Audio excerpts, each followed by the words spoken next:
Halo. Waduh, Om Kemal, jumpa lagi kita di Wasbim kali ini ya. Wasbim berapa sekarang? Sekarang ke-16. 16, yes. 16. Alhamdulillah sudah sampai 16 angkanya sekarang. Alhamdulillah. Dan sudah 2 digit ya. Iya, sudah 2 digit, betul. Dan alhamdulillah hari ini kita kedatangan tamu yang luar biasa dan sangat penting gitu. Ya, betul. Sangat penting. Betul. Beliau adalah Direktur Prasarana Strategis di Direktorat Jenderal Cipta Karya Kemen PUPR. Waduh, ini banyak yang nunggu-nunggu nih kalau gitu ya. Pastinya. Dan beliau juga salah satu penggerak BIM ternyata.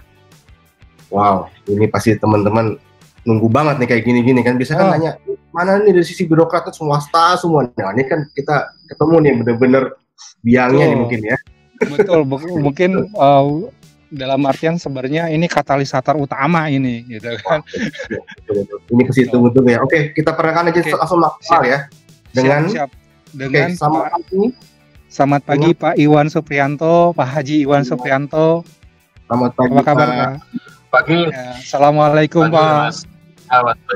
Assalamualaikum. Selamat pagi. Pagi semua gitu. Pagi Pak. Terima kasih ini sudah diundang. Di acara yang saya pikir menarik ini, luar biasa gitu kan. Nah, terima kasih banget Pak. Asik sambil ngopi gitu ya. Ngopinya kali ini masih masing-masing ya Pak, mohon izin Pak, nanti kita kemudian. Ya kali ini sesuai dengan selera masing-masing. Nah, betul. Yang sasetan juga nggak kelihatan Pak. Kalau karena sasetan juga nggak kelihatan Pak. Mohon maaf Pak ya, mohon izin Pak, kita bicara mungkin agak santai ya Pak, nanti dari pembicaraan Wasbim ini Pak, mohon izin sebelumnya. Mungkin untuk selanjutnya mungkin mohon izin Pak dari Pak Iwan bisa perkenalkan ke teman-teman nih profil singkat dari Bapak sendiri seperti apa Pak, biar teman-teman juga makin mengenal lebih baik tentang Bapak. Baik. Ya Pak. Terima kasih. Selamat pagi teman-teman semua. Assalamualaikum warahmatullahi wabarakatuh. Waalaikumsalam. Perkenalkan, nama saya Iwan Suprianto. Saat ini saya diberi amanat sebagai Direktur Prasarana Strategis pada Direktorat Jenderal Cipta Karya Kementerian PUPR. Ya, jadi dengan tugas saya ini, saya sebelumnya pernah menjabat sebagai Kepala Pusat Pengembangan Sarana Prasarana Pendidikan, Olahraga dan Pasar. Nah, ini sama ini sebenarnya tugas-tugasnya penugasan khusus yang mesti cepat gitu kan, dan rada aneh-aneh gitu kan. Nah, sebelumnya saya adalah Direktur Bina Penataan Bangunan sebelumnya lagi. Nah, ini sebenarnya titik kuncinya di situ. Sebagai Direktur Bina Penataan Bangunan, nah pada saat itulah sebenarnya ini kita melihat bahwa perkembangan dunia konstruksi ini kan sudah luar biasa pesat gitu kan. Ada dibarengi teknologi gitu kan. Kemudian kita di-challenge juga dengan revolusi industri 4.0. Nah, di situ peran kami sebagai regulator pemerintah berusaha untuk mendorong era industri 4.0 ini, salah satunya di industri konstruksi. Karena itu ya di PUPR saya mencoba untuk yang istilah saya, kita memulai sebuah revolusi industri konstruksi 4.0. Salah satunya dengan implementasi BIM ini. Oke. Gitu, Mas. Wah, berarti sebenarnya sudah lumayan dalam juga ya dari pemerintah ya untuk keinginan untuk arah sana ya Pak. Mungkin yang menarik gini sih. Iya. Kalau dari pemerintah sendiri tuh definisi BIM itu sendiri menurut dari paparan Bapak itu dari sisi pemerintah seperti apa Pak? Kita pengen tahu aja sih. Ya, jadi BIM. Jadi sebelumnya mungkin bukan hanya BIM ya sebenarnya. Yeah. Jadi pemerintah melihat bahwa perlu ada sebuah terobosan, ya, terobosan terkait dengan pembangunan, percepatan pembangunan. Jadi transformasi ini harus dikawal secara lebih cepat dan masif gitu ya. Jadi, nah dalam industri konstruksi salah satunya adalah dukungan teknologi ini menjadi sangat penting gitu ya. Jadi ada regulasi, ada sumber daya gitu ya, ada masalah pendanaan gitu ya. Ya ini kalau kata Pak Menteri ditambah dengan leadership. Tetapi itu semua dengan makin banyaknya tuntutan untuk pembangunan infrastruktur. Kita ini sebenarnya bukan mau gaya-gaya membangun infrastruktur gede-gede, bukan. Sesungguhnya kita ini karena ngejar ketertinggalan gitu. Kita udah amat tertinggal gitu loh. Masih banyak saudara-saudara kita ya di daerah pedalaman, pelosok, daerah terisolir, itu masih ada. Jadi pembangunan kita ini perlu lebih masif. Nah, kalau hanya mengandalkan sumber daya tadi, dana luar biasa gitu ya, kemudian ya kita membutuhkan yang lain yang sifatnya konvensional, saya pikir ini percepatan itu tidak akan terwujud gitu ya. Nah, dengan dukungan teknologi dan memasuki era 4.0 ini, maka nah saya melihat bahwa building information modeling ya, satu ini kan kalau bicara ini mulai dari yang paling gampang mungkin ini big data gitu ya. Kemudian yang kedua kita ada kecepatan informasi gitu ya. Kita butuh presisi, butuh akurasi gitu ya.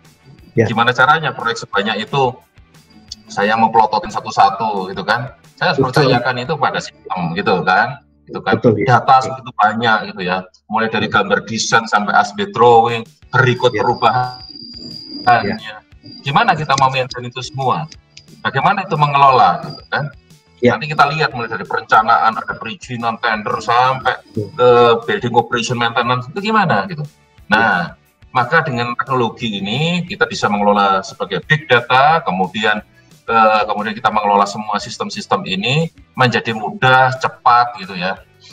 Jadi saya sendiri ini sebenarnya juga kalau yang di PU, kenapa saya mengawali mengendorse dan salah satunya ketika saya menjadi Direktur Bina Penataan Bangunan, BIM ini saya masukkan ke dalam regulasi, khususnya dalam Peraturan Menteri PUPR nomor 22 tahun 2018 tentang bangunan gedung.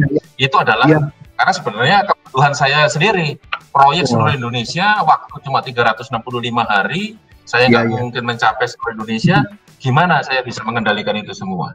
Maka BIM adalah salah satu jawabannya. Berarti yang bikin viral nih Bapak juga ya, yang bikin viral permen ini Pak ya.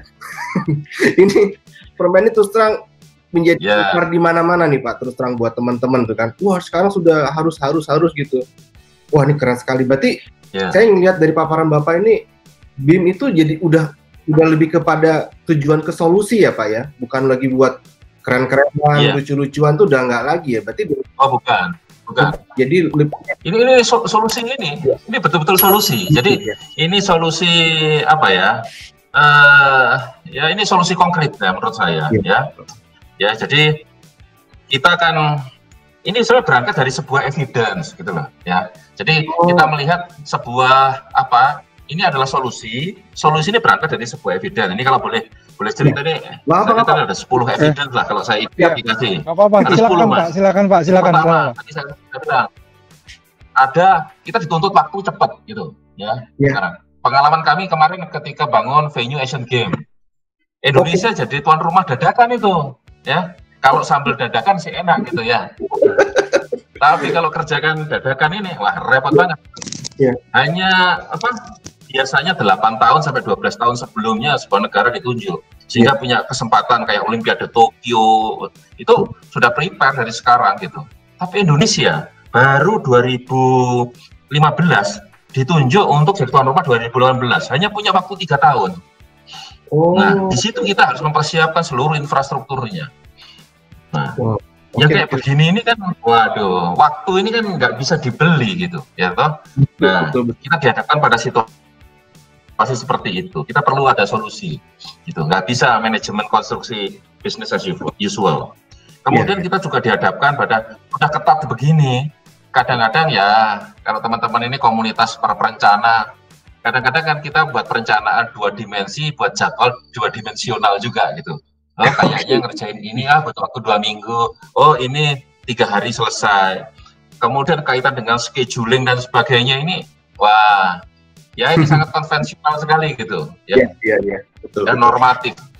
Jadi banyak sumber daya, resource baik material, peralatan dan sebagainya ini tidak terakomodir di dalam sebuah scheduling yang ini. Jadi saya lihat kadang-kadang ini juga belum proper gitu. Sehingga tiba-tiba waduh waktunya mau masang sekarang, barangnya harus didatangkan. Nah, ini kesalahan-kesalahan fatal kayak begini nih, sering banget terjadi kan di dunia konstruksi kita.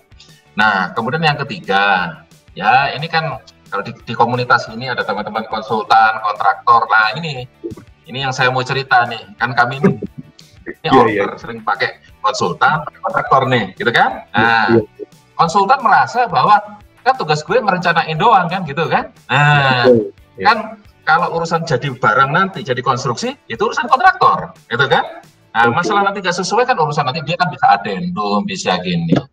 Nah, persoalan adendum ini ya ada persoalan waktu, ada persoalan biaya, dan ada persoalan akuntabilitas. Ada risiko di sini, ya. Potensi fraud itu juga ada di sini. Nah, karena ini urusannya negara ya Pak. Ini yang juga perlu dikendalikan. Karena urusan negara, mungkin kalau teman-teman swasta kan kayak gitu nggak terlalu isu. Ini karena negara itu menjadi isu penting ya Pak ya. Iya, ya. Terutama kita bicara kalau bangunan gedung negara ya. Ketika spending dari APBN misalnya, ini uang rakyat itu. Setiap rupiah harus kita pertanggungjawabkan gitu ya. Jangan sampai ada ya misalnya ada waste material gitu kan. Ini kan sama dengan uang negara yang dihamburkan gitu loh.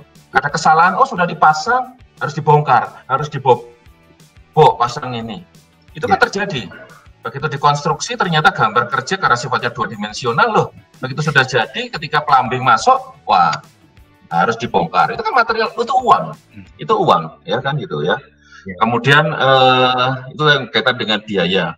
Nah di samping itu kita ya kadang-kadang kalau proyeknya di Kementerian PUPR, ownernya ngerti apa yang mau dikerjakan. Tapi kita dihadapkan baik itu proyek swasta maupun apa, owner itu punya duit, tapi nggak ngerti nih. Tiba-tiba, ini kok ganti-ganti ini. Awalnya pengen, ternyata sekarang pakai ACP ini di depan tuh kan. Begitu dipasang ACP, kok kayaknya panas ya, kok kesannya begini ya. Ganti. Nah, ini problem gitu loh. Karena kita seringkali disuguhkan dengan yang ya 2 dimensi, gambar bagus digambar, tapi sebenarnya kita tidak diajak untuk dengan pengalaman visual, rasa ruang itu juga tidak dibawa. Jadi ini penting gitu ya. Nah kemudian kita dihadapkan tadi yang saya cerita di awal, kalau ya ini saya kebetulan jumlah proyek berapa masa sih 350-an paket gitu ya, seluruh Indonesia gitu ya, dari besar dan kecil gitu kan. Jadi kalau yang rehab sekolah aja itu ada sekitar 2000 sekolah seluruh Indonesia gitu. Belum lagi yang venue PON, ini bakal ada Piala Dunia Under 20 gitu ya. Kemudian yang pasar, banyak banget. Nah, gimana saya mengendalikan itu? Kalau nggak menggunakan teknologi, saya model gaya lama, datang ke setiap tempat. Waktu 1 tahun hanya 365 hari, ya gitu kan? Badan juga segini-gininya gitu kan, nyawa juga nggak rangkep gitu kan. Nah, gimana kita gitu kan? Nah, maka kita perlu ya ada cara gitu ya. Nah, kemudian yang nggak kalah penting, ini metode konstruksi. Nah, ini nih teman-teman, ada peran kan, ada MK, ada ini gitu kan. Nah, metode ini satu hal yang ya seringkali terjadi miss-nya di sini gitu ya. Pekerjaan mana yang harus lebih dahulu, mana yang dikerjakan kemudian, kapan material harus on-site. Ini penting untuk dikelola ya. Nah, tadi saya singgung juga masalah akuntabilitas. Soal volume pekerjaan. Seringkali dispute itu di akhir.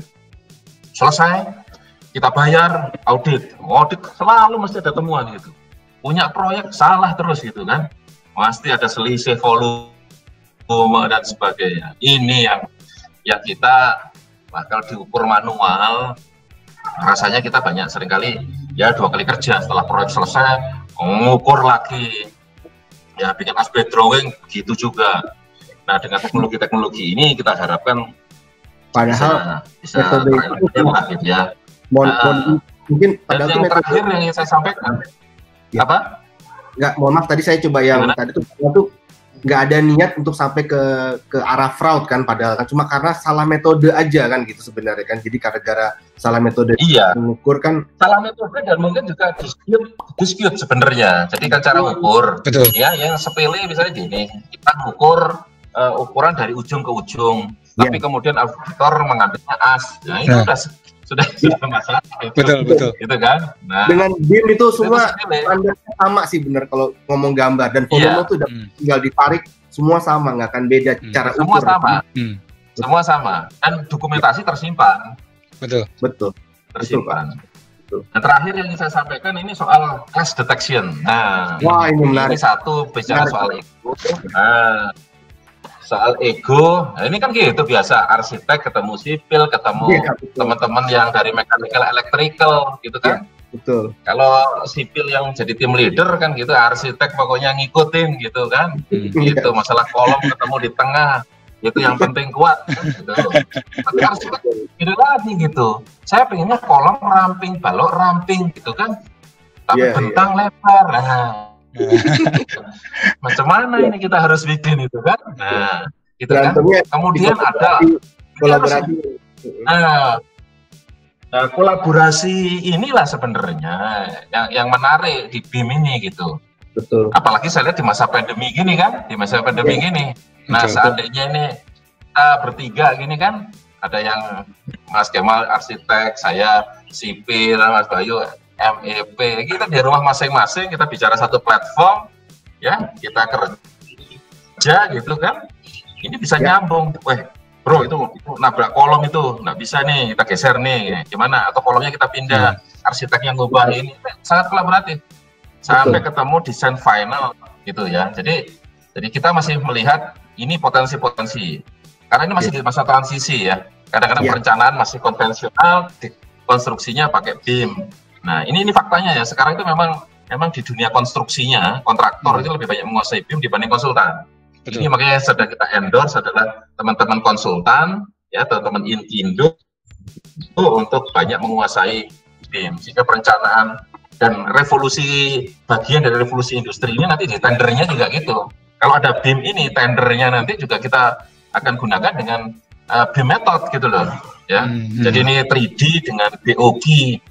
Under BIM gitu ya, kemudian tinggal di-upload. Nah, ini kan sudah masuk soal harga, dukungan vendor dengan unit informasi mengenai misalnya plafon, kan? Harga berapa, warna apa, speknya gimana, lifetime-nya gimana, nanti ke operation maintenance-nya berapa lama tuh bisa harus diganti. Itu semua keluar. Bisa jadi harga konstruksinya lebih murah, tapi ternyata lifetime dan operation maintenance-nya mahal.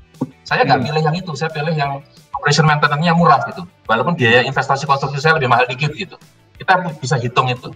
Tender kita bukan hanya banding-bandingnya nanti. Betul. Lebih sehat gitu ya. Nah, ini challenge ke depan. Wah, seneng ya kalau dengar dari paparan dari sisi birokrasi itu lebih mantap kayak gini. Kalau semuanya kayak gini, berarti udah nggak ada cara lain ya Om Kemal ya, buat teman-teman yang muda-muda ini ya. Sudah mindsetnya juga harus BIM gitu ya Om Kemal ya. Betul. Dan udah nggak ada cerita lagi nggak pakai BIM karena BIM udah sebuah keniscayaan seperti sering kita bicarain ya, BIM adalah keniscayaan gitu. Iya. Ini menarik sih Pak. Coba Om Kemal, dari Om Kemal ada pertanyaan kan? Betul disiapkan. Mungkin gini. Tadi kan sempat disinggung implementasi BIM di prasarana strategis juga terutama di PUPR khususnya. Mungkin banyak juga yang pengen tahu, Pak. Mungkin banyak penasaran juga kalau di PUPR sendiri, proyek-proyek yang sudah mulai menerapkan BIM atau mungkin ada yang sudah mengimplementasikan BIM hampir 100%, itu proyek apa aja ya, Pak? Kalau boleh tahu. Oke. Kalau ya dari berbagai level sebenarnya kalau yang BIM ini, kalau saya BIM itu sebenarnya pribadi ya, saya udah main lama. Sebenarnya tahun 2011, 2012 itu dengan instrumentasi sudah mulai saya sebenarnya pribadi ya. Siap. Waktu dapat tugas itu ada gedung Amaramis ya, gedung kuno itu yang di sebelah kantor Kemenko Perekonomian.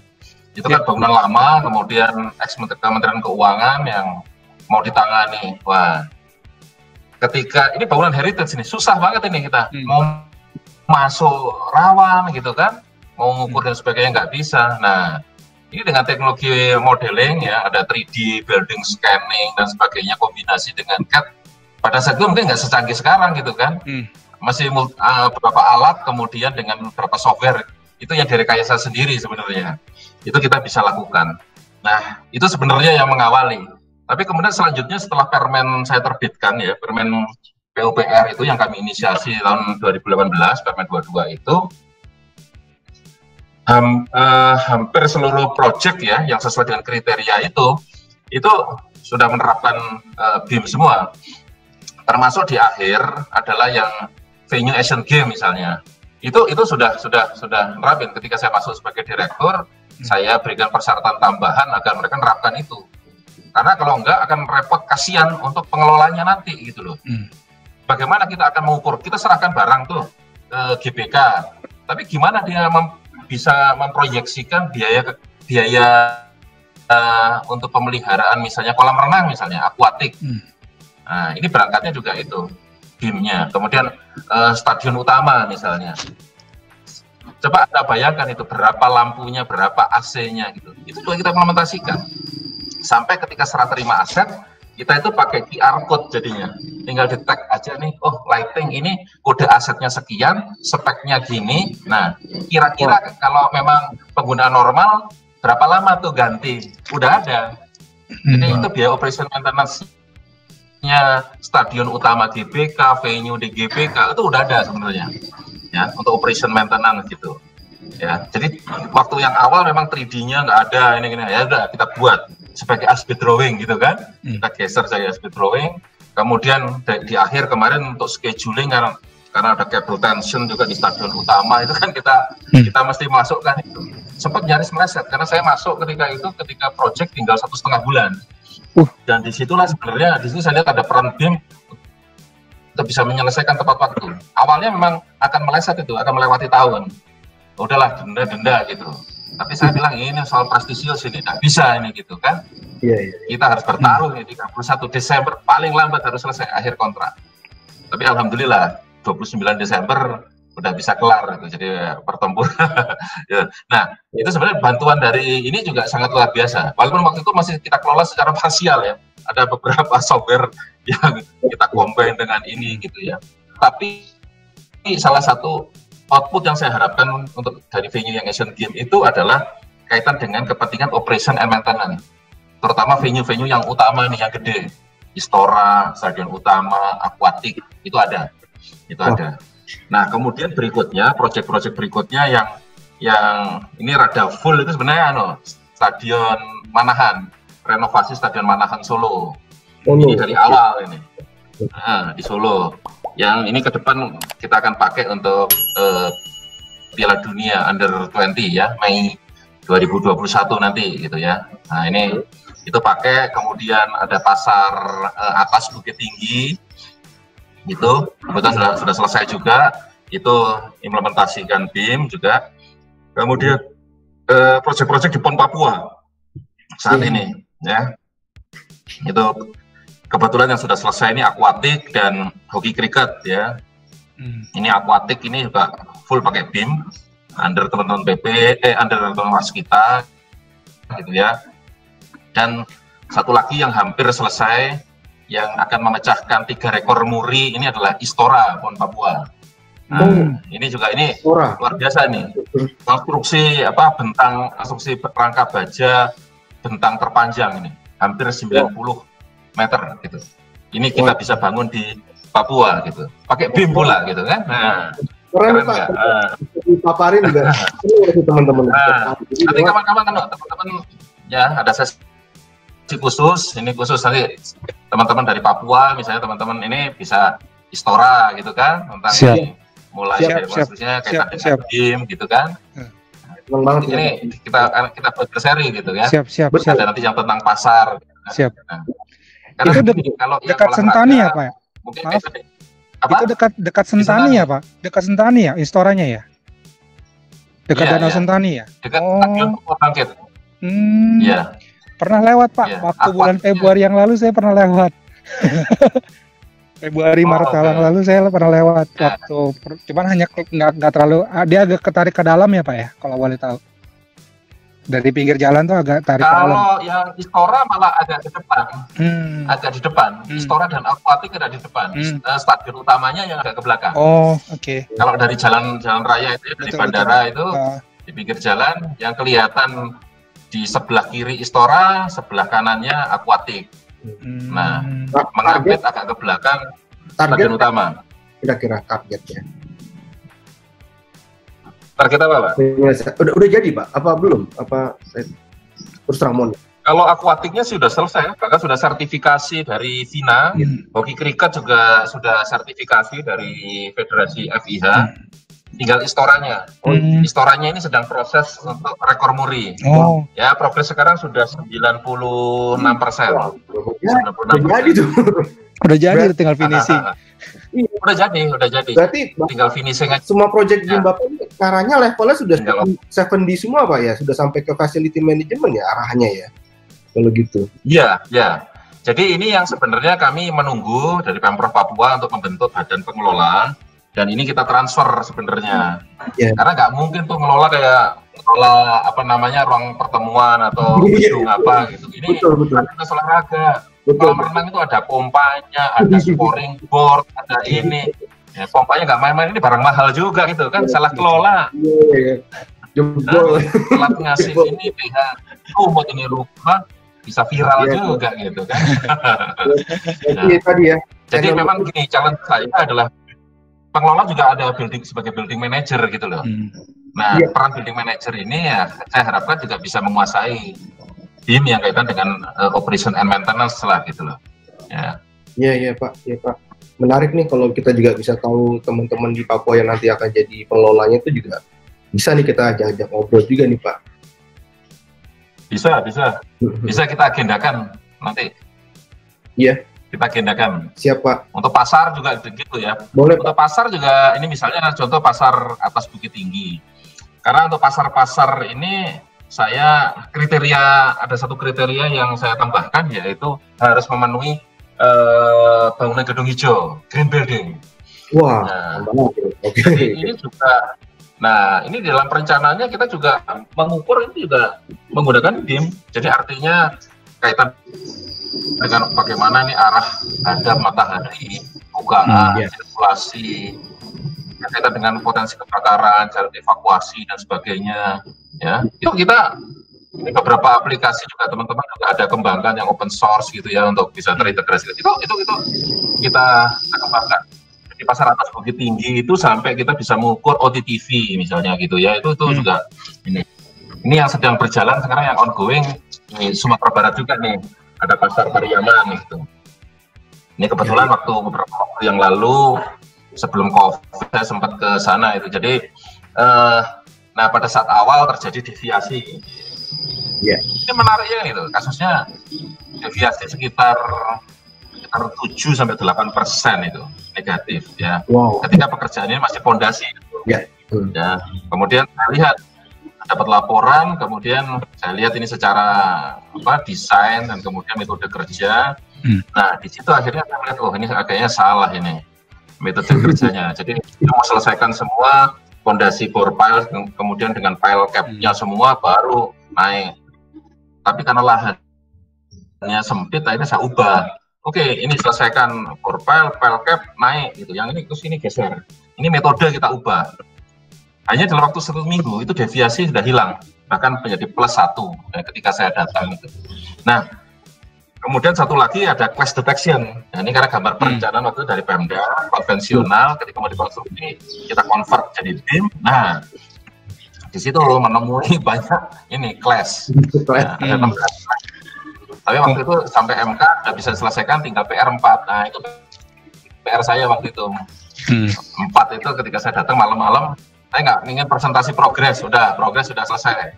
Tapi saya ingin mana yang akan clash detection itu kan. Ini ketemu ini apa?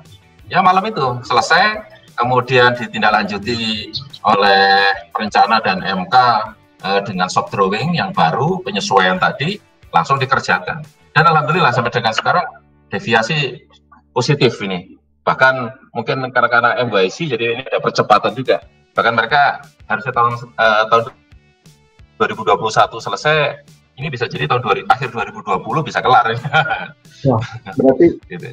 benar-benar Bapak tuh benar-benar memanfaatkan sekali ya fungsi dari benefit dan fungsi dari BIM itu sendiri. Jadi kerasa banget tadi kelihatan dari paparan itu kan waktu lebih cepat, ada ya biaya relatif lah, mungkin kan tadi kamu bilang entah kita investasi di depan atau di belakangnya kan. Tapi yang jelas tadi kalau saya lihat lebih waktu ya Pak ya, cepat sekali jadinya. Jadi semua keputusan tuh lebih bisa diputuskan lebih mudah harusnya kan dengan BIM, metode BIM tanpa harus membaca gambar dengan konvensional. Betul. Dan risiko juga dimitigasi. Iya, risikonya juga. Ya, waktu risk. Ya, ini. Keren Pak, keren. Bahkan bisa keputusannya bisa didatangkan waktu begitu nyampe, begitu lihat barangnya langsung diputuskan gitu kan. Itu yang keren. Pasar atas itu. Nggak habis waktunya. Itu yang keren. Iya, nggak perlu waktu banyak sebenarnya. Iya, tinggal kasusnya apa, masalahnya apa, gitu kan. Iya. Kemudian ada pertimbangan, ada bahan pertimbangan plus minusnya gitu. Kalau di balok dipotong, ini resikonya gini, ada waktu, biaya, semua bisa terukur, ya kan? Jadi scheduling itu bisa lihat. Iya. Aplikasinya kalau ini begini, ini jadinya begini Pak. Kalau ini begini, ini jadinya begini, gitu kan? Iya. Kan kita tahu. Yang kita pegang kan cuma ada 3, BMW itu aja kan. Biaya, mutu, waktu, itu kan aja parameternya. Betul. Kan? BMW, saya ingat gitu kan. Iya. Biaya gimana, lebih murah gitu, waktu lebih cepat atau lebih lama gitu kan. Mutunya gimana ini? Estetika secara ini gitu. Betul. Begitu putuskan udah gitu. Keren Pak. Mantap banget, saya sih seneng banget dengernya Pak. Tapi saya tuh yang masih ini pengen tahu sih Pak, behind the scenes-nya ketika Bapak tuh dan teman-teman tuh menyusun Permen 22 2018 nih Pak. Ada nggak kisah dukanya tuh? Kisah apa? Satu paragraf aja tapi mengguncang dunia persilatan. Paragraf itu benar-benar viral banget Pak untuk teman-teman yang ngomong BIM nih di Indonesia nih. Viral sekali itu. Itu statement itu sebenarnya semua orang udah tahu itu. Itu kok hanya satu paragraf dan berada di lampiran. Kenapa itu? Iya. Gimana? Sebenarnya begitu. Permen itu udah disusun sekian lama oleh para pendahulu saya sebenarnya. Pendahulu saya. Belum masuk BIM. Nggak ada BIM. Tapi ketika proses ditetapkan, karena saya direkturnya, ya ini agak otoriter gitu ya. Agak otoriter. Ya. Karena saya merasa ini penting, saya nggak bisa masukkan itu di dalam batang tubuh, karena harus proses. Saya oke dengan segala risiko, dengan segala pertimbangan, udah nggak apa-apa, masuk lampiran nggak apa-apa. Dan kalimat itu memang saya masukkan. Pertentangannya pada saat itu, Pak, di Singapura aja, Pak, sifatnya masih kayak gini. Udah, di Indonesia ini kan kadang peraturan juga dilanggar. Udah, masukin. Nanti kita endorse kemudian, gitu kan? Resiko kita kelola, gitu. Karena saya orang yang pernah make, sedang make, ya, dan tahu cara makainya. Dan saya merasa itu benefitnya lebih banyak. Saya bilang, udah jalan aja. Entar risiko kelola. Orang teriak itu adalah bagian dari kelompok pendukung kita nantinya. Saya bilang gitu. Biar orang yang nanti akan jadi pengikut saya. Saya bilang gitu. Jalan terus. Betul langsung. Pak. Iya. Akhirnya mau nggak mau semua orang harus ngikutin Pak. Ini makanya kita juga terus terang kan. Komunitasnya juga makin berkembang juga ya, karena ya tadi ya gara-gara paragraf Bapak masukan itu. Bener viral Pak, itu semua orang pasti meng-capture itu entah di statusnya, entah di Facebooknya, entah dia dimanapun lah, itu sebagai dasar untuk dia mengembangkan BIM di tempat kerjanya atau di aktivitas sehari-harinya gitu loh Pak. Viral banget itu Pak. Tapi juga jadi pressure buat kita juga sebagai government ya. Kita mesti nyiapkan banyak infrastruktur. Bapak mempersyaratkan itu Pak. Sekarang bagaimana ini Pak, sertifikasi ahli gitu kan? Iya, betul. Terpaksa harus susun SKK SNI-nya, standar kompetensi kerjanya gitu kan? Terus bagaimana ini nanti terkait dengan bidang badan usaha. Tapi nggak apa-apa, itu kan boleh kan? Ya semua aturan ini ya bisa diubah, saya bilang. Kitab suci yang lain bisa diubah. Karena itu ya saya bukan evolusioner, makanya saya bilang tadi kan revolusi industri konstruksi. Jadi ya menurut saya kita mulai dari sini gitu. Makanya kalau dibandingkan di sektor yang lain, jalan, sumber daya air, yang bangunan gedung ini udah punya regulasinya, udah duluan. Berarti lebih kencang kan gitu. Karena menurut saya risikonya lebih gede. Karena yang bangun gedung itu siapa saja bisa bangun gedung. Punya duit, bangun gedung. Kalau bendungan, jalan, jembatan nggak ada. Mas Kemal punya duit banyak membangun jalan sendiri nggak mungkin. Belum tentu. Nggak mungkin. Peraturannya Pak, nggak mungkin langsung bangun gitu kan. Kalau itu. Kalau ini kan punya duit gede misalnya, waduh 35 miliar saya mau bikin gedung 6 lantai dengan cara begini, wah bisa. Bisa aja. Wah ini ternyata bisa jadi kayak kenekatan, tapi ya terus terang kenekatan berbuah baik sih Pak. Teman-teman jadi wah ini nekat yang diperhitungkan ya. Yang resikonya kita perhitungkan juga. Iya.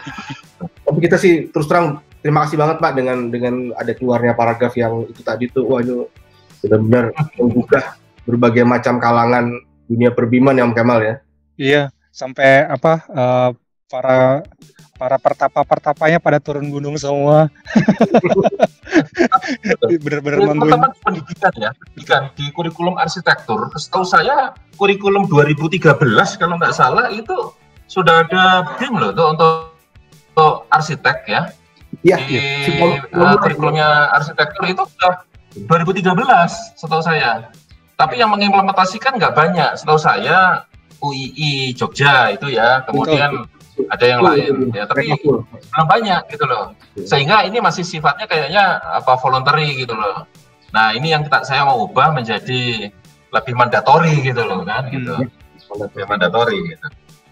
Iya betul, karena kalau sepaham saya di beberapa kampus itu menjadi mata kuliah pilihan Pak, bukannya memang bagian dari sistem mereka untuk belajar tentang arsitektural gitu. Jadi dalam artian studionya dan lain sebagainya relatif terpisah, tapi ada beberapa kampus yang memang sudah mengadopsi itu. Ya salah satunya yang tadi Bapak sebutkan itu, salah satunya UII gitu. Dan kemudian sekarang mungkin kalau swastanya ada UPH, Unpar dan Untar gitu. Betul. Jadi ya itu memang harus kayaknya sepertinya sekarang harus lebih relatif mandatori ya Pak ya, supaya juga nggak balik lagi konvensional lagi.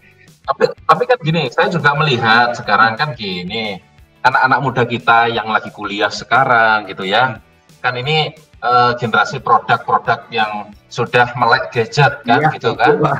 Kita lihat anak-anak kecil kita sekarang itu kan sudah main sorry kalau boleh nyebutin game kan, ada kayak Minecraft gitu kan. Betul, Mobile Legends gitu kan. Betul. Minecraft itu kan kan kayak bikin konstruksi juga, bikin benteng, bikin gitu kan. Betul. Gitu kan? Betul. Ya kan sebenarnya itu secara logik, secara mindset ini kan kita bukan memperkenalkan barang baru ya dari langit atau dari antah berantah gitu, tapi sebenarnya dunia yang teman-teman udah biasa. Yang gede-gede aja juga kadang juga masih saya lihat anak-anak kuliahan juga main juga gitu. Jadi kalau disuruh sekarang kuliah dengan BIM, diajari BIM, cepet lah itu menurut saya.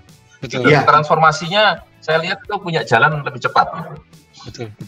Iya, memang dari game juga beberapa game itu yang apalagi yang role play game itu lebih banyak mindset BIM sih. Jadi kayak misalnya SimCity, terus kemudian Minecraft, terus kemudian Kingdom gitu kan, yang bangun kerajaan itu relatif memang relatif BIM gitu. Sama cuma kalau BIM kan lebih. Saya sebenarnya dulu biasa itu SimCity itu betul. Dari tahun berapa itu? Itu keren tuh Pak. Nah itu masih 2000 itu. Betul, itu 2001. Itu menarik banget itu. Betul. Masih Pentium itu sudah. Iya, masih installnya pakai CD gitu kan. Masih. Betul Pak. Wah, berarti Pak bukan barang asing. Betul. Berarti Pak Iwan sempat main SimCity juga dong berarti ya?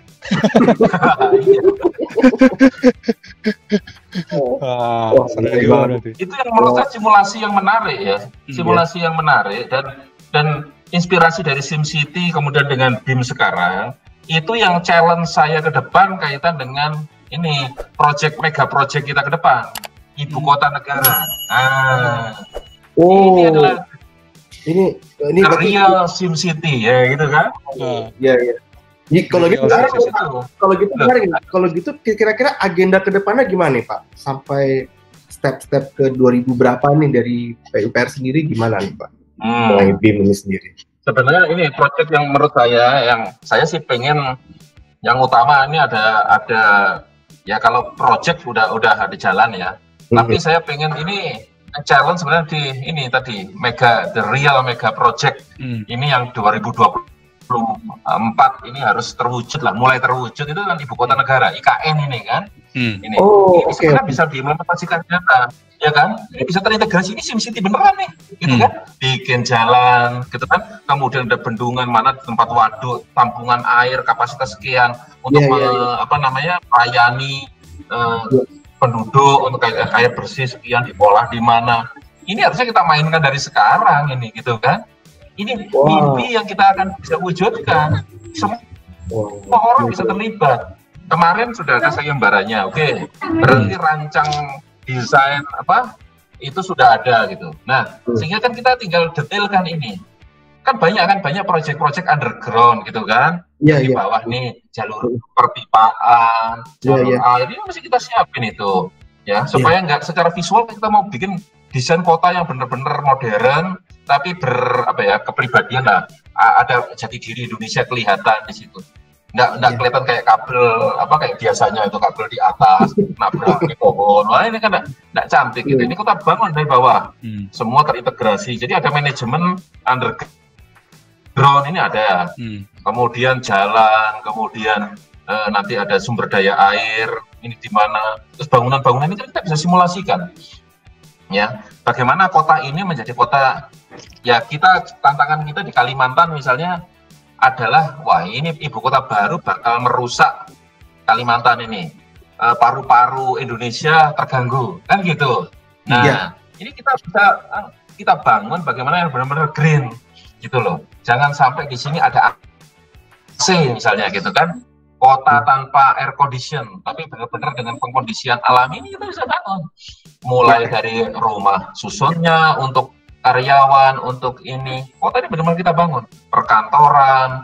Ini kan ngomong masih di lahan yang baru, beda dengan kita bangun Jakarta dengan banyak limitasi. Tapi ini ibu kota baru, kita bisa bangun ini impian kita menjadikan kota masa depan gitu kan. Nah, dengan BIM itu ya. Pakai apa? Mau pakai manual gitu, mau digambar-gambar 2 dimensi lagi, habis waktu kita. Gitu, begitu kolaboratif. Cakep itu. Jadi teman-teman tidak hanya Cipta Karya Pemda juga bisa terlibat nih. Berarti kenapa pemerintah pede banget? Berarti karena ada mindset BIM di sana Pak ya? Berarti kalau gitu ya, berarti secara nggak langsung ya Pak? Ya, terus terang ini ya untuk perencanaan dan sebagainya di kami ya di Cipta Karya. Ya walaupun di direktorat lain, tapi ini ya saya terus komporin ini. Jadi supaya ini benar-benar terwujud ini. Jadi selain payung regulasinya, undang-undangnya susun, ini perencanaannya sudah mulai dengan ini. Wah, keren banget. Berarti ya tadi kan katanya, kayaknya nggak mungkin, tapi ternyata dengan bantuan BIM itu semua yang kiranya dilihat sebelah mata nggak mungkin tuh mungkin terjadi ya Pak, dengan perhitungan seperti itu ya Pak ya. Iya. Tapi begini, ini juga banyak prasyarat ya untuk sampai bisa ke sana. Nah, jadi kami ini juga perlu merapikan barisan juga ya dari sisi tim gitu ya. Nah, terus terang saya menguasai, tapi kan mungkin ya Pak Menteri sendiri kayaknya sudah tertarik karena beliau sempat ke Manahan, kemudian di beberapa tempat melihat BIM itu sudah sebuah keniscayaan gitu loh. Bahkan kemarin juga sempat saya challenge sebenarnya sebelum pemilu waktu itu saya sempat challenge beliau, Pak kita ajak yuk Pak Presiden misalnya Pak Jokowi gitu, ketika proyek Stadion Manahan nih, nggak usah Presiden datang ke Solo, nggak usah lihat proyek Manahan itu, cukup beliau sambil ngeteh atau ngopi gitu kan di Istana Bogor pakai sarung sore-sore gitu kan, disiapin gorengan di sebelahnya. beliau pakai virtual atau mixed reality gitu kan, melihat proyek di sana secara live. Ini ada perencanaan, ini yang dikerjakan. Dan beliau bisa berikan approval sebenarnya. Misalnya begitu masuk satu ruang gitu kan, Pak, ini mohon maaf Pak, ini ada ruang VVIP misalnya. Ini ada background misalnya mau dengan laser cutting motif batik misalnya. Nah, kita sajikan ini beberapa motif. Beliau pilih, oh ini kan approve by Mr. Presiden kan gitu.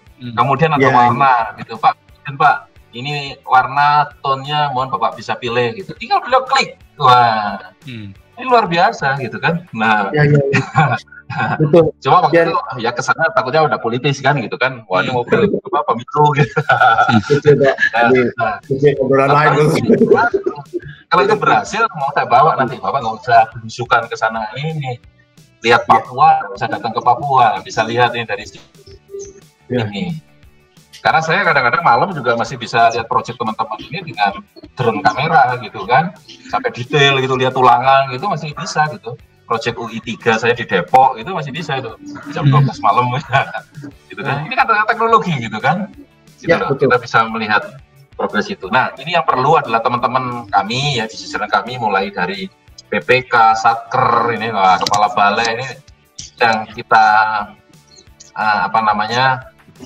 ini kemarin sudah ada beberapa sempat pelatihan gitu ya. Pasukan saya sudah ikutkan semua, paling nggak melek. Ini sudah banyak kebutuhan, Pak. Ini sudah ngerti, Pak, sudah bisa, Pak. Softwarenya gimana, Pak? Hardwarenya gimana, Pak? Nah, udah mulai saya siapin di kantor. Saya sudah invest juga. Ini tinggal dimainkan. Nah, beberapa teman di daerah ini sedang kita siapkan infrastrukturnya ini gitu. Oke, mau PC-nya, mau ininya seperti apa gitu ya. Kita sudah speknya udah kita siapin. Lalu ini untuk storage ini, nah ini masalah kan gitu. Ini Pak harus ada cloud storage. Nah, ini kebetulan kami di PUPR PLT Kapus Datin yang baru ini kebetulan juga anak muda gitu ya. Kemudian satu geng dengan saya juga nih gitu kan, satu rombongan, satu geng dengan saya. Nah, ini sudah sejalan ya namanya, udah nyiapin siap mengalokasikan ada cloud server misalnya kan gitu. Termasuk ini untuk software-softwarenya bisa didukung dipakai oleh semua gitu kan. Nah, ini yang paling tidak di sisi kami harus menguasai secara penuh gitu loh. Nyuruh orang lain pakai pasukan kita masih compang-camping, ini repot juga gitu saya. Saya anak buah nggak ngerti ya, eselon 3 saya nggak ngerti ya. Bingung juga saya gitu kan. Akhirnya kerja sendiri gitu. Ya itu yang perlu ya nanti. Siapa? Om Kemal, sebelum kita ke Pamungkas nih ada pertanyaan buat Bapak Iwan ini. Menarik sih untuk berarti kalau misalnya implementasinya terus kemudian Pak, sebelum ke Pamungkas ini sebuah pertanyaan yang mungkin agak sedikit menggelitik sebenarnya sih selalu sih dalam artian selalu orang berpikir menggunakan BIM aja bisa bangun kok gitu, kenapa kita harus pindah ke BIM gitu kan. Nah, mungkin bisa dikasih insight-nya Pak, kenapa sih harus pindah ke BIM ya? Selain yang tadi disebutkan tadi kayak misalnya relatif efisien biaya, kemudian time management yang lebih baik dan lain sebagainya itu. Mungkin bisa dijelaskan Pak. Ya. Kalau saya ini kan berangkat sebenarnya semua dari sebuah evidence kan semua. Ini kan solusi dari sebuah evidence yang ada. Kita dituntut adanya akurasi, presisi, kerja kolaborasi gitu ya. Sehingga kalau prinsip saya tadi dalam sebuah rekonstruksi itu BMW intinya. Biaya, mutu, waktu. Itu tuh harga mati. Nah, sekarang bagaimana kita menggaransi sebuah pekerjaan itu biayanya bukan masalah murah atau mahal sebenarnya, lebih akuntabel. Ya, secara detail begini, kalau itu bisa bangun bisa, tapi biaya ini di perencanaan sekian, ditawar tender sekian, kemudian ada addendum 1, 2, 3, 4. Bagaimana akuntabilitas dari sebuah yang namanya addendum ini gitu, pertanggungjawaban kita terhadap perencanaan itu gimana? kadang-kadang deviasinya tuh luar biasa gitu. Nah, inilah sebenarnya peran BIM. Ini relatif bisa terukur. Di samping kita juga ya kalau mau nyinggung ke lean construction itu kan ini banyak ini waste gitu ya. Nah, ini kontrolnya di sini. Ini BIM ini penting di sini ya. Kemudian kalau bicara waktu tadi time management tadi ini sangat penting dalam proyek. Ini mungkin bedanya jalan, bendungan, sumber daya air dengan gedung. Mungkin kalau dari segi nilai itu gedung itu mungkin bisa jadi biayanya lebih murah dibanding jalan maupun jembatan atau bendungan. Tapi kompleksitas pekerjaan ini beda ya. Dan satu sama lain terintegrasi, mana yang lebih dulu, ini harus sangat detail gitu ya. Jadi kecepatan ini sangat tergantung di sini. Dan itu implikasinya bagaimana mobilisasi orang, peralatan, material. Ini juga sangat penting, pengendalian ini. Dan satu lagi memang saya lihat juga kaitan dengan keselamatan kerja. Nah, saat ini contoh misalnya di Stadion Manahan kemarin dan yang di PON Papua, Aquatic dan Istora, ini manajemen keselamatan kerja, tukang keluar masuk, ini semua sudah pakai chip gitu loh. Jadi orang terlacak. Oh, dia masuk red zone misalnya, itu sudah ada announcement gitu loh. Gitu loh. Ini di dalam proyek pekerjaan itu sudah. Kemudian ketika misalnya Pak Menteri Sidak datang gitu, berapa yang bekerja sekarang? Ternyata orang masuk itu juga ada menggunakan face recognition sekaligus absensi. Dan di situ ketahuan berapa mandor yang bekerja, berapa tukang listrik, berapa tukang batu, berapa ini semua kan punya ID. Itu data. Adikarya punya, Waskita punya, PP. Nah, jadi itu bagian dari manajemen, termasuk dikaitkan yang tadi. Gitu loh. Oh, sekarang yang lagi bekerja hari ini sekian, dan hari ini sekian Pak. Itu langsung. Dari mana datanya? Oh, ini Pak gitu. Terus trennya tiap hari berapa? Ini kita bisa lihat. Gitu. Nah, ya kemudian kalau soal soal mutu, ini tentunya kita juga perlu kembangkan beberapa software lain gitu ya untuk bisa memastikan bahwa ini mutu sangat baik gitu ya. Dan yang nggak kalah penting sebenarnya juga ini kaitan dengan kita bukan hanya membangun, tapi sebenarnya selanjutnya PR besar kita itu adalah mengoperasikan dan mengelola. Nah, bagaimana nih tahu bahwa lampu yang terpasang, bahwa ini terpasang ini punya umur berapa sih? Gitu. Kapan sih berapa biaya pemeliharaan tahun pertama, tahun kedua, tahun ketiga? Nggak tahu. Nah, tapi dengan ini kita bisa lihat karena ketika bangun ini terpasang lighting seperti ini, merek ini, di situ ada unit informasi kan di BIM itu umurnya ini berapa lama? Oh, berapa jam? Otomatis pada tahun pertama sudah harus teralokasi untuk mengganti lampu. Nah, plafon, oh lifetime-nya ternyata 50 tahun. Jadi selama 50 tahun nggak usah ada pergantian kecuali ada kerusakan gitu ya, kerusakan yang diakibatkan oleh faktor di luar penggunaan sehari-hari misalnya. Itu sangat bisa terukur semua gitu ya. Itu yang mungkin menjadi kelebihan. Dan semua informasi tadi itu kita bisa simpan dalam data. Coba kita lihat sekarang, begitu ada sebuah proyek, mana gambar rencananya? Waduh, asli drawingnya, nyari. Ini kan konyol gitu. Ketika kita mau, loh, saya ini mau masang ini jalur listriknya di mana? Asli drawing nggak punya, nggak ada. Oh, disimpan Pak di gudang. Loh gimana? Asli drawing itu harus dipegang oleh building manager atau pengelola bangunan.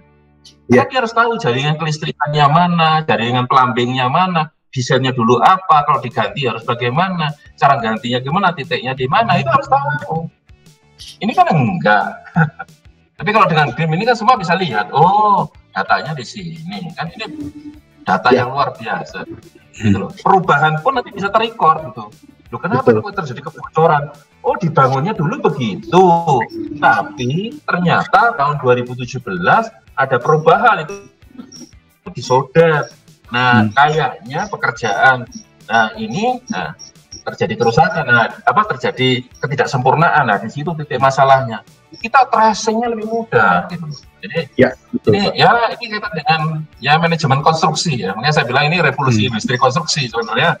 Karena bagaimana kita melakukan revolusi terhadap seluruh manajemen konstruksi yang ada, mulai dari perencanaan sampai kepada pemeliharaan sebuah bangunan, termasuk perizinan. Ini termasuk perizinan. Ya, saya itu memimpikan perizinan itu seperti di Jepang sebenarnya sudah gitu ya. Jadi bisa lebih cepat. Kalau kita ini kan banyak meja tapi susah pergerakan gitu kan. Nah, ini kan gambar sudah ada gitu kan. Oh, upload gitu kan. Tinggal dicek aja dengan satu software gitu kan secara struktur. Oh, oke. Lolos. Oke, dicek lagi secara arsitektural. Nah, oke. Kaitan dengan KRK-nya, oke, gitu kan. Sudah begitu submit, keluar izin keluar ke ini. Anda harus bayar berapa, senilai berapa. Begitu ini pakai M-Banking. Begitu masuk M-Banking, keluar tagihan, langsung ngeprint di send email ke pemilik bangunan. Selesai. Itu yang namanya online single submission. Impiannya begitu. Ke depan kan gitu. Kemudian di perizinan, kan? Ini akan menyentuh banyak sektor. Jadi artinya tidak hanya sektor konstruksi, tapi sektor perizinan, sektor ya ini kemudian berusaha. Jadi investor masuk ke Indonesia kan lebih enak. Oh, di Indonesia gitu. Kalau sudah punya desain investasi, oke, perizinannya cepat. Nggak usah banyak yang meja yang butuh uang pelizin macam-macam. Ini sistem. Silakan ngomong sama komputer kan gitu. Iya betul. Ya. Berbilang salah nggak bisa gitu. Wah, berarti ini emang butuh penjabaran yang cukup panjang juga ya Pak. Maksudnya untuk mengaplikasikannya supaya ini menyeluruh dalam arti gitu Pak. Ya kita lagi nyusun juga ini roadmap-nya ya, sebuah roadmap besar BIM. Kemudian kita juga ingin membangun ya asosiasi lah ini. BIM Society gitu kan, ini yang kita bangun ya, BIM Society. Ini masyarakat yang ya kita mulai dari ya ngobrol-ngobrol santai gini, masyarakat itu melek BIM gitu. Nah, itu dulu. Jadi BIM itu bukan sebuah ini harus pakai BIM, bukan masalah harusnya. Ini kebutuhan, ya, gitu loh. Ini kebutuhan, bukan harus, tapi ada pasti butuh gitu. Ya. Itu yang harus kita cari ke depan. Wah, mantap nih Pak. Tadi paparan. Nah nih kalau ini Pak, nih mungkin agak terakhir nih sekarang, mungkin sudah sekian hampir 30 menit lebih kita ngobrol nih Pak. 30 menit lebih. Mungkin sudah ini Pak. Sejam. Sejam ya? Menarik. Sejam malah. Waduh. Ini Pak. Mungkin pamungkas nih kita bilang biasanya pamungkas nih. Ini buat teman-teman nih yang masih muda ataupun yang sudah menjadi praktisi atau berkarir di dunia konstruksi ataupun engineering dan arsitektural ini, ketika mereka ingin masuk ke BIM itu ya, di samping katanya kan akan ada kebutuhan lah, tapi apa step-step buat mereka tuh yang mungkin ada saran dari Bapak nih seperti apa gitu biar mindset BIM itu lebih cepat masuknya, jadi enggak gitu, jadi nggak ada penolakan di awal gitu. Iya. Ya, jadi begini teman-teman, ketika ya memulai atau ingin mengimplementasikan BIM, jadi ya sebenarnya mental block atau mental gap ini yang harus dihilangkan dulu. Jadi menganggap waduh banyak ini orang yang waduh ini harus investasi lagi, harus ini. Enggak, kita lupakan itu dulu. Kita mindsetnya saya itu ingin bermula dari mindset. Karena ini kan kalau bicara software, ini multi software. Softwarenya bukan hanya kita event, tapi kita juga bisa create gitu kan, sesuai dengan evidence kita gitu ya. Jadi ini kita bisa bikin apa saja gitu ya. Jadi karena itu kita mulai dari mindsetnya dulu ya. Jadi kita ini menghadapi situasi apa, kita butuh apa. Dan ini kebutuhan, ini harus disadari bahwa ini adalah sebuah keniscayaan yang saat ini akan menjadi kebutuhan kita. Nah, berangkat dari situ mulai mencari tahu dengan mempelajari berbagai macam software. Jangan terjebak dengan ini merek ini ada ini jenis ini. Masing-masing punya kelebihan kekurangan masing-masing. Ya. Jadi, ini kalau 3 dimensi bagusnya ini. Itu kan sangat tergantung dengan gaya kita. Betul. Kalau saya mohon maaf kalau sebut merek misalnya, kalau saya biasa pakai AutoCAD gitu ya, ini produk Autodesk familiar. Tapi kalau teman-teman yang dari sipil sudah biasa mungkin dengan software yang kaitan dengan konstruksi, mungkin dia masuknya pakai yang mungkin dari Trimble atau dari yang mana. Tapi sebenarnya nggak usah terjebak ke situ. Nah, ini sesuai dengan kebutuhan kita masing-masing. Nggak apa-apa, banyak software ini kita pelajari kelebihannya. Dan yang menariknya ini kan juga bisa diintegrasikan sekarang kan dengan berbagai macam cara, ada semacam apa namanya integrated antar software ini juga banyak.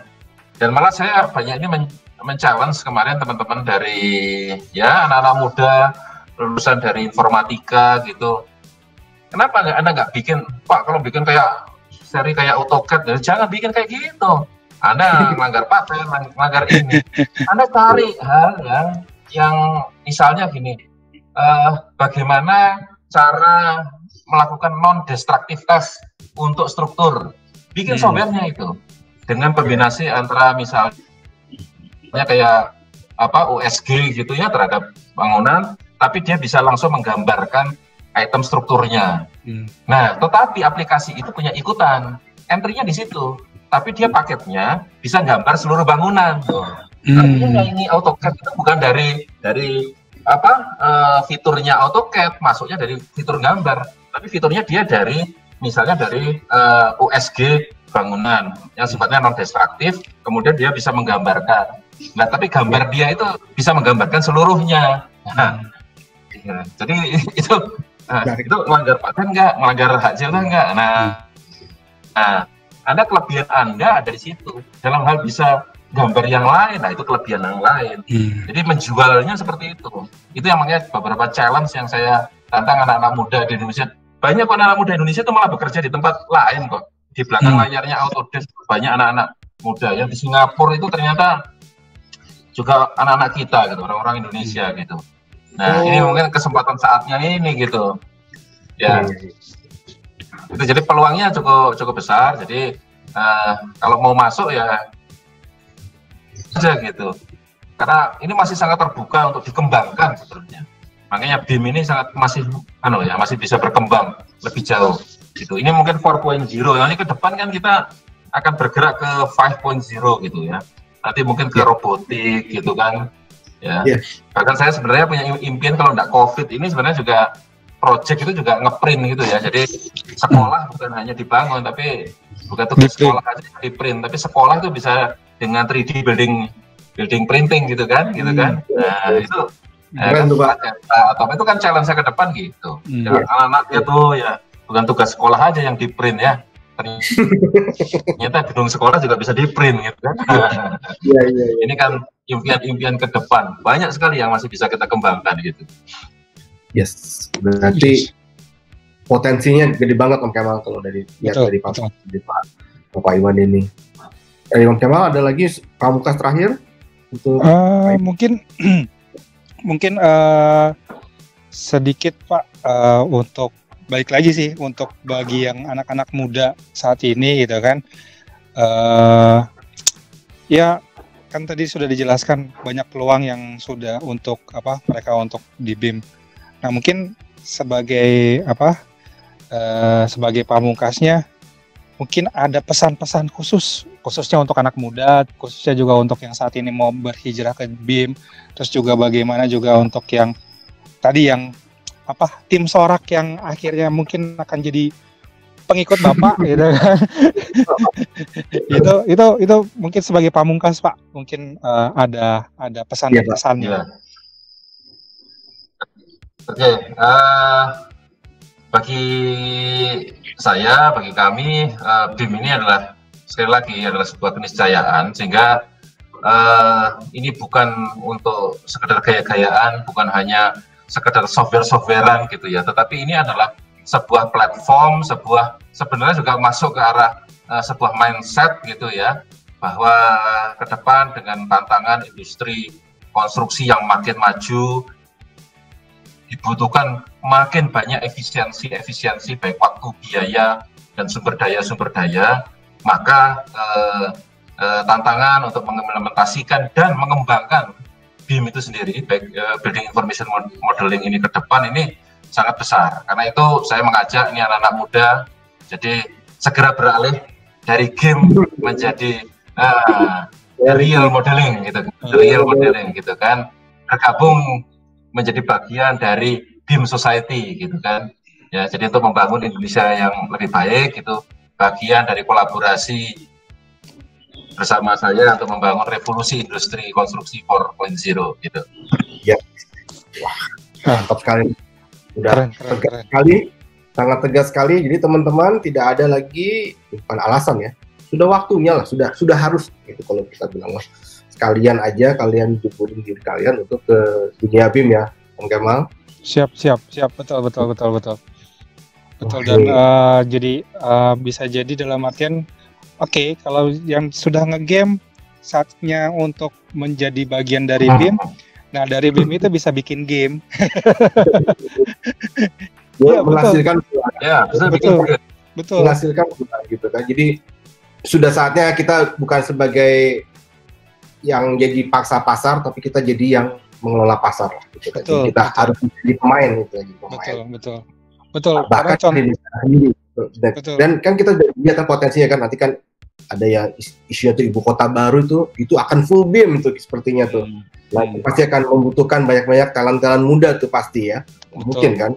Itu betul, nggak mungkin yang senior kita yang mengerjakan gitu kan, karena nggak cukup juga gitu. Juga itu besar sekali itu memang talent yang banyak. Betul. Yes. Makanya jangan sampai ketinggalan gitu kan. Flight Simulator 2020 aja sudah keluar, pakai teknologi BIM juga untuk supaya jadi dia lebih reals gitu kan. Apalagi kita untuk bikin IKN gitu kan. Ya, terima kasih banyak Pak Iwan atas paparannya hari ini World BIM. Kita thank you banget nih untuk paparannya hari ini nih. Terima kasih banget ya, mungkin dari paparan ini teman-teman benar-benar dapat manfaatnya dan ya dapat insight-nya ya Om Kemal ya. Jadi betul. Karena benar-benar dari ya kita bilang sih misalnya biangnya dari segala pembangunan di Indonesia ini. Betul. Jadi ya kita pengen bahwa ini sudah harus ya. Emang udah sekarang lah udah kalian masuk aja, dan emang ini jadi kebutuhan, bukan lagi sebagai pilihan gitu Om Kemal ya.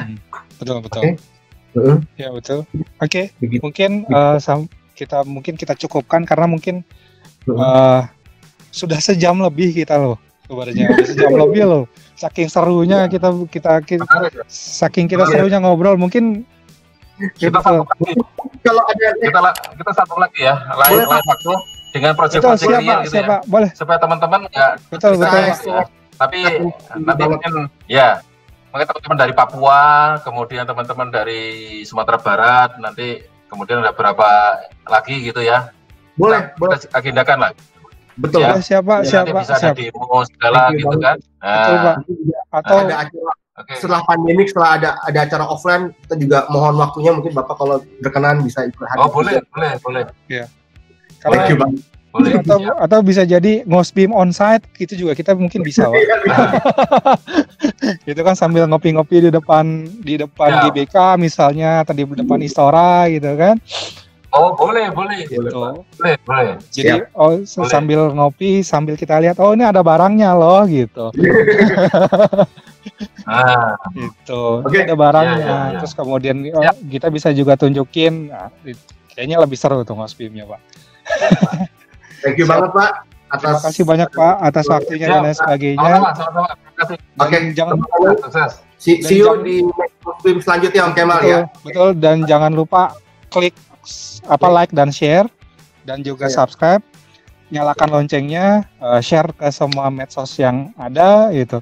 Jangan lupa sampai ketemu di ngosbim berikutnya dengan tamu-tamu yang luar biasa lagi lainnya. Sampai ketemu. Assalamualaikum warahmatullahi wabarakatuh. Bye.